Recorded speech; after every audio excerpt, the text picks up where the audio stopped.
Welcome to EPG Pathshala. I am Dr. Khusro Moin from Kirodimal College, University of Delhi. Today I am going to discuss the module Models of Slope Development, Davis, Peng, King, Wood and Strahler, which comes under the paper Geomorphology. First of all, let's discuss what could be your learning outcomes of this module. While going through this module, you will be able to comprehend the different models of slope development given by different geomorphologists and understand different processes that operate on the surface of the earth and give rise to various slope forms. So, we begin here. Now the chapter is Models of Slope Development and views given by Davis, Peng, King, Wood and Strahler. Now evolution of slope is concerned with the change of slope forms with the passage of time. Models of slope evolution investigate the processes and mechanisms that operate to produce a particular slope form. The second half of the 19th century saw some noteworthy work in this direction. The works and concepts of W. M. Davis, W. Peng, L. C. King, A. Wood and A. N. Strahler have been discussed here in detail. Now first we will take up Davis' model of cycle of erosion. Davis, through several articles and essays, postulated his concept of cycle of erosion. His work on cycle of erosion was published in the year 1899. Later, through a number of papers and articles, modified his work several times. Davis envisaged that all the landforms of the world pass through evolutionary sequence during which time denudation processes act upon them to fashion different landforms in different stages of its evolution. Change in landform with the passage of time formed the cornerstone of his cyclic concept. The landforms would change from initial to ultimate form. The crest will not remain stable for long period of time, rather their height and slope will decline with the passage of time. His cycle of landform development was thus dynamic in nature. Davis argued that all physical landforms can be analyzed in terms of three variables: structure, process and stage. Now first is structure. The term structure includes more than what it literally means. It includes the manner of disposition of underlying rocks, level of hardness, porosity, folds and faults, etc. Process.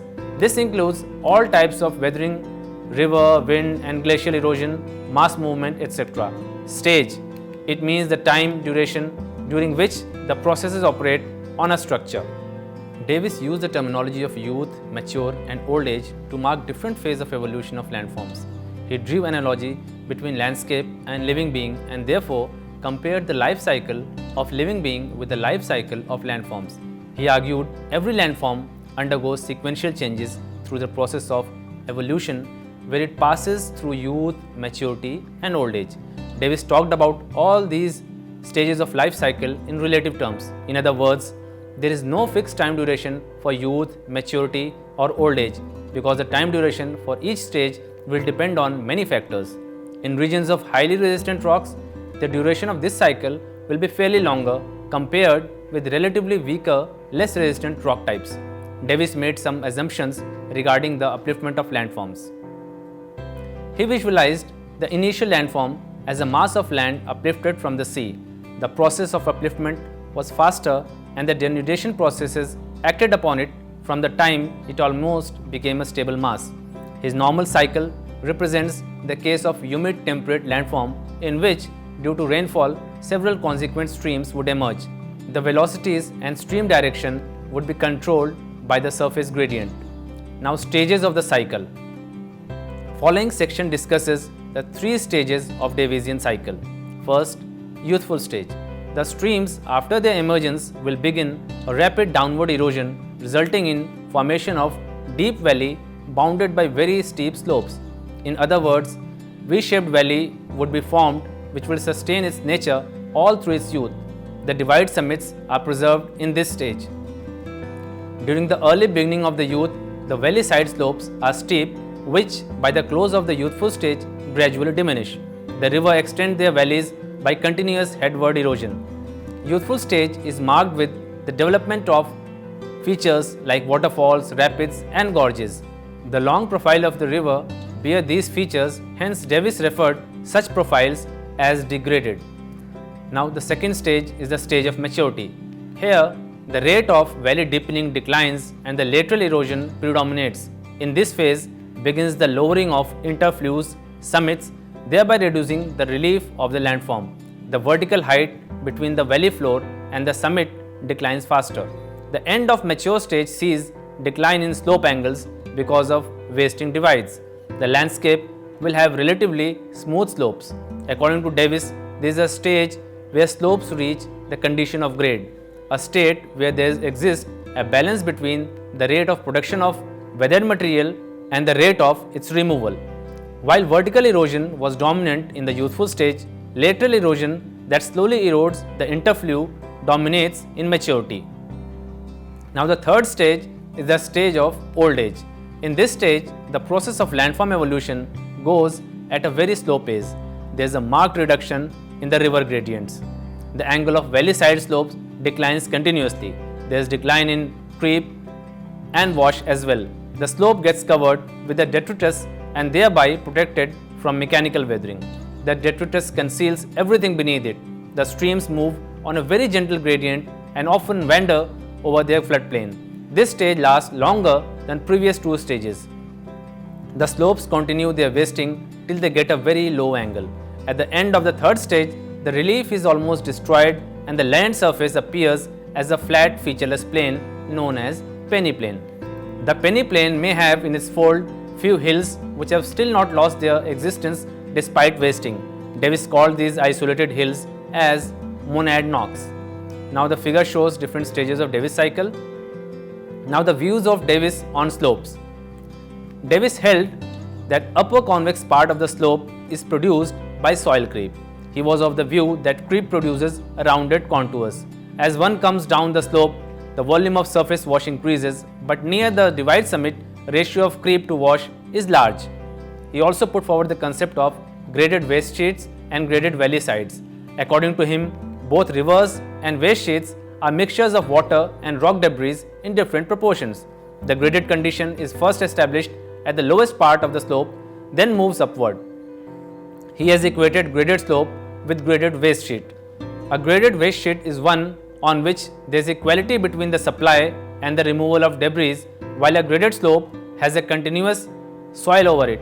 In the words of Davis, just as graded river slowly degrade their courses after the period of maximum load is passed, so graded waste sheets adopt the gentler and gentler slopes. When the graded slopes are first developed, they are steep and the waste covering them is coarse and of moderate thickness. In a more advanced stage of the cycle, the graded slopes are moderate and waste that covers them is of finer texture and greater depth than before. Davis further added in his work in 1932 that the retreat of the valley side slope is accompanied by a decline in steepness of the slope and development of a convex and concave profile at the top and at the base respectively. With the advance of the cycle, both the convexity and concavity extend and assume a larger radius of curvature. He has also stated that mountain and hills will be wont to gentler and gentler declivities owing to the faster downwash of soil from the upper convex slopes than the removal from the slope base. Now, analysis of Davis cycle. There have been diverse views expressed by different geomorphologists on the concept of peneplain put forward by Davis. Some regarded peneplain as theoretical landform because they considered that for Davis cycle to run its full course, it requires the landforms should remain stable for a long period of time. This possibility was very rare in reality, where both endogenetic and exogenetic forces operate continuously, and this may obstruct the smooth course of the cycle. It is also argued that during time period when the river is eroding its valley, the removal of the overlying load is compensated by addition of more material to its route as per the principle of isostatic adjustment. This will give a push to overlying landform, thus keeping the process of upliftment continue for an infinite time. Thus, the attainment of peneplain stage is questioned as it contradicts the view of isostatic adjustment. Most geomorphologists also believe that Davis' ideas of sequential change of landform is too simplistic presentation of landform evolution. Evolution of landform in reality is a far more complex process. Although Davis has faced a lot of criticism, it still holds its place in the work pertaining to slope evolution owing to its wide appeal and manner of presentation. Now, second is Penk's model of landform development. Walter Penck was a German. his work appeared a little obscure. Nevertheless, the argument which he put forward was based on logic. His work was neglected for long. He was dissatisfied with some of the assumptions of Davis, like the process of upliftment of landform, which was too short, and a prolonged period of stability where the cycle would run its full course. He offered alternative models where landscape would simultaneously be eroded with the process of its upliftment. The rates of denudation would vary, and ultimately it would result in a low featureless plain called N-rump. He attempted to establish a relationship between tectonic history of the region and the nature of slope. Penck in his model took a straight, steep slope unit bordering a river valley. He assumed equal weathering over the entire slope. The weathered material would fall under the force of gravity and reach the lowest part of the slope. The material lying at the lowest level would not be removed further owing to the fact that there is no gradient below it. In such a situation, there would be a parallel retreat of the slope. The unit AB, due to weathering and its removal, would retreat to a position CD. In the next stage, the profile would shift further from CD to EF. All the weathered material will not be removed, for some must remain at the foot of the unit to provide slope of transport down to the non-eroding river. The subsequent stages would see the retreat of the main slope unit to the position XY. There is marked reduction in the length of the slope unit as it retreats from the position AB to XY. At each successive stage, it leaves behind basal fragments which combine to give a uniform slope covered with uniform thick layer of detritus extending from original slope unit down to the river. It is observed that a steep slope retreats upslope, maintains its gradient and gives rise to basal slope of lesser gradient. Now two slopes have emerged, the upper slope and the lower basal slope. Now the basal slope undergoes weathering and its material is reduced to finer particles. The weathered material is removed from basal slope, but again the lowest particle is not removed as there is no gradient below it. Therefore, a new slope unit of gentler angle is added below the basal slope. Over a period of time, a lot of new slope units of gentler gradient than the next unit above will be formed at the foot of the slope and undergo migration upslope. The overall result will be the development of basal concavity. The original slope will eventually be destroyed, the relief will be lowered, slope angle will decline. Thus, it is observed in his model that flattening of slope takes place from below upwards. Penck's model of the slope evolution is essentially deductive. He has elaborated upon the development of slopes under conditions of accelerated and decelerated rate of erosion.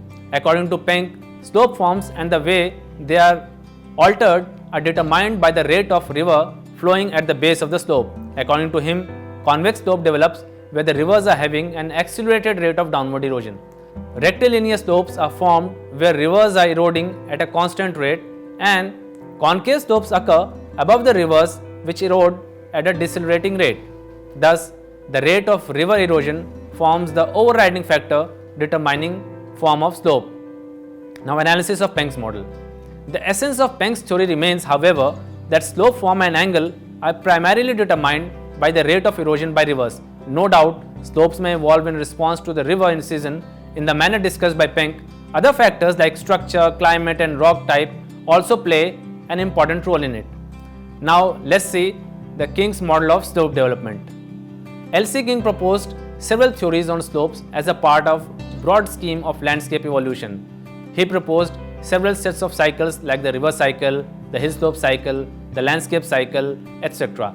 King's work on cycle of erosion is based on his observation of African landscape. He held that subtropical and semi-humid climates should be regarded as normal instead of humid temperate, on which much of the discussion of slope evolution is based. His river cycle bears close similarity with the Davis cycle of slope evolution. King made closer examination of African landscape and stated that it is made up of two important elements. One is the gentle concave slope that is found in the valley bottoms and border the streams or old water courses. They are pediments which over a period of time slowly extend their area and see the adjoining uplands retreat. Pediments, according to King, are normally covered with detritus, but pediments themselves are essentially cut rock surfaces. The pediments is the fundamental landform to which epigene landscape tends to be reduced. He termed the entire process of pediment formation as pedimentation. The second element is the steep slopes that bound upland blocks. He called it scarps. The scarps have originated by the process of erosion only and maintain steep slopes of 15 to 30 degrees. There is no reduction in their steepness when they are wasted back by weathering or rainwash. There is the process of parallel retreat, which King called scarp retreat. Now, King's cycle of pediplenation. King's landscape cycle discussed the process of pediplenation, which shapes the erosion surface. Now, there are different stages of his cycle which are discussed below. The youth. The cycle of pediplenation begins with the upliftment of an earlier formed pediplane. The streams carry out a rapid downward erosion. As the cycle draws near the end of the youth, the earlier fast down cutting slows down and witnesses the emergence of pediments in the valley bottoms. These pediments become wider because of the reduction of upland areas by scarp retreat. In the late youthful stage, most interflues will be converted into inselbergs. Many will be rounded off like domes. The stage of maturity. In the mature stage, the process of weathering causes reduction in the number of inselbergs. There will be widening of pediments of adjoining valleys, which would eventually coalesce. The few remaining inselbergs preserve the vestiges of the former pediplane. The relief, which during the youth saw an increase, will now show a decline or may remain constant in maturity. The old age will see very few residual hills as relief has mostly been destroyed. The whole landscape will now be dominated by gently sloping pediments. The multi-concave surface is the ultimate form of the cycle. King did not restrict the application of his concept to African landscape only, but he extended this to other non-arid climates of the world to explain the process of landform evolution operating under most of the climatic conditions. Thus, King's landscape cycle involves two processes of pedimentation and scarp retreat. It is the operation of these two processes which lead to the formation of erosion surface. Now, King's view on slope elements. Hill slope evolution is a function of denudation that involves two phases: production of land waste and removal of land waste. He underlined two principal agents responsible for denudation: A. flowing water, and B. mass movement. King accepted the hill slope elements suggested by Wood in 1942. He further stated that these elements are product of hill slope evolution. The elements are four in number: the waxing slope, the free face, the debris or talus slope, and the pediment. King was of the view that each element has a semi-independent evolution. They also react upon each other in varying degrees. His definition of the elements are given below. The waxing slope. The waxing slope is the convex crest of a hill or scarp. The free face is the outcrop of bare bedrock exposed on the upper part of the hillside. It is the most active element in back wearing of the slopes as a whole. The debris slope. The debris slope consists of detritus slipped or fallen from the face and resting at its angle of repose against the lower part of the free scarp face. Pediment. Pediment is a broad concave ramp extending from the base of other slope elements down to the bank or alluvial plain of the adjacent stream. King argued these four slope elements are to be found in hill slopes all over the world in all climatic environments, though locally one or more of the elements may be suppressed. Such departures afford no contradiction of normality of full development. The following figure illustrates clearly different elements of the slope and their relative positions. As stated earlier, he accepted all the four elements of wood that appears in fully developed slope, but full development of slopes with all the four elements depends on other factors as well, like strong bedrock and adequate relief. Failing these, the free face tends first to disappear, followed of necessity by the debris slope. A decadent convexo-concave hill slope results. Disagreeing with Davis regarding the normal type of landscape, he holds semi-arid type as normal landscape, and pediplane is the ultimate cyclic landform formed by coalescing pediments. A pediplane is a multi-concave upward. Now we have Alan Wood's view on slope evolution. Wood began his evolution of slopes taking cliff as the initial form which emerged either due to erosion or earth movement. The process of weathering would push back the cliff. In other words, weathering causes the free face to retreat parallel to itself. Weathered material would collect at the foot of the face. The scree accumulates and slowly buries the lower parts of the free face, thus reducing its height. Wood regarded the foot of the scarp as the local base level for weathering process. He assumed an ideal case of accumulated talus which is not subjected to weathering and has the same volume as parent rock. The scree provides protection to the base of the rock face from weathering. The talus continues to grow and finally it completely buries the free face. The retreating face above leaves behind protrusion under the scree. The surface of the scree which accumulates at a constant angle is termed as the constant slope. Beneath the scree will lie buried the convex slope. While this is an ideal case, but in nature such process would be highly complex as there are various factors that affect the evolution of slopes. In nature, the volume of the scree will never be the same as the parent rock. Rather, the volume would be more than parent rock because of presence of interstitial space. This will cause the upward growth of scree faster than ideal case. As a result, the buried face will become steeper while still retaining the convex form. Similarly, if the removal of scree takes place due to the washing out of the fine materials, it will have an effect in the opposite direction. The rate of growth of scree will be slowed down and the slope of buried face will become gentler. It can also be added that production of more coarse debris will lead to rapid growth of scree as compared to the rock producing finer debris. As stated earlier, the lower part of the constant slope, which is formed by accumulated scree in nature, will be weathered and carried by rainwash away from the foot of the hill slope, resulting in the gradual reduction of the slope and assuming a concave upward form known as waning slope. The recession of the hill continues till the free face disappears and the constant slope keeps extending upwards. The upper part will then result in waxing slope. The upper convex, lower concave and middle rectilinear slope form will develop. Gradually, the rectilinear slope owing to the extension of waxing slope form above and waning slope form below will disappear. Finally, the relief gradually declines due to wasting. Wood was of the opinion that the manner in which the slopes evolve is not same for all, as it depends on climate, structure and conditions observed at the slope base. Now, Strahler's view on slope development. The work of Strahler is statistical in nature. His work is based on the data collected from field work in parts of California.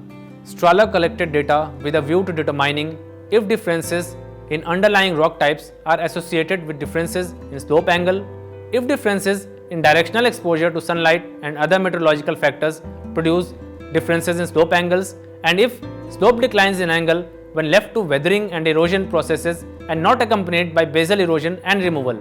He conducted measurements of maximum angle attained by slope and carefully identified the area and ensured it should have uniformity in terms of climate, vegetation, relief and tectonic history. Lithological factors, however, were not the same.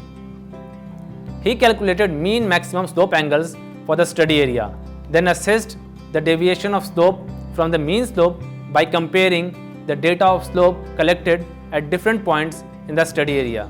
Strahler argued that if a large number of slope show a very little variation from the mean slope, it means that the slopes have developed at approximately the same angle, for the reason that this is the angle allowing the steady and efficient removal of the slope debris by slumping, creep and wash. Such slopes are in a delicate state of equilibrium.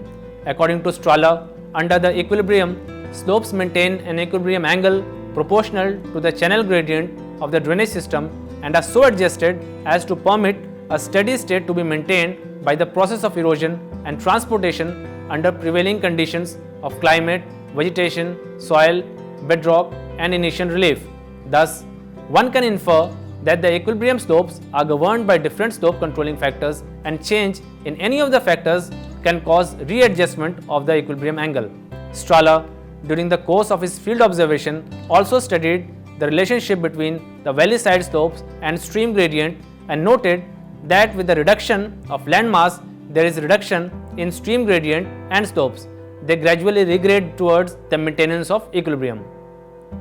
He confirmed the correlation between slope angle and channel gradient. Slope adjusts proportion to the debris obtained from the valley side slopes. Where the valley side slopes is steep, it will have a steep channel slope, and where it is gentle, it will have a gentle channel slope. However, there are exceptions to this rule in that the side slopes do not steepen with increase of channel gradient very near the head of the streams. Strala also noted that a bare slope would contribute greater amount of load than a vegetated slope at a given angle. This will result in steeper channel gradient beneath the bare slope than that below vegetated.